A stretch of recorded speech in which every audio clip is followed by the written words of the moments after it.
দুদিন হলো হঠাৎ করেই মায়ের ভীষণ জ্বর এসেছে, আর সেই কারণেই মায়ের কিছু কিছু কাজের দায়িত্ব আমি নিজেই নিয়ে নিয়েছি।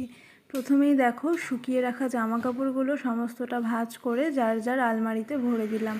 আর এখন চলে এসেছি এই সোফা এরিয়াটা একটু গুছিয়ে নেওয়ার জন্য, যদিও এই কাজটা প্রায়শই আমিই করে থাকি। প্রথমে জানলার পর্দাটা ফেলে দিলাম, কারণ একটু পরেই সন্ধ্যা হবে, আর সেই সন্ধ্যাবেলা পর্দা না ফেললে মশার উপদ্রবে থাকা যাবে না। তারপরেই মা আর আমার দুজনেরই ভীষণ খিদে পেয়ে গিয়েছিল, তাই কী খাবো ভাবতেই মাথায় এলো ভেজ রোলের কথা। আজ যেহেতু মঙ্গলবার, বাড়িতে পিওর ভেজ, সে কারণেই ভাবলাম চলো আজ বাড়িতেই বানিয়ে ফেলি ভেজ রোল। তাই আমি প্রথমেই আটা মেখে দেওয়ার পরে মা বলল মা নিজেই রুটিটা তেল দিয়ে ভেজে নেবে, আর আমি এদিকে ফ্রিজ থেকে বের করে নিয়েছি কিছু ভেজিটেবল। বাড়িতে থাকা শসা, টমেটো আর গাজর, যা যা উপকরণ ছিল আজ সে সমস্ত দিয়েই বাড়িতে আমি বানাবো ভেজ রোল।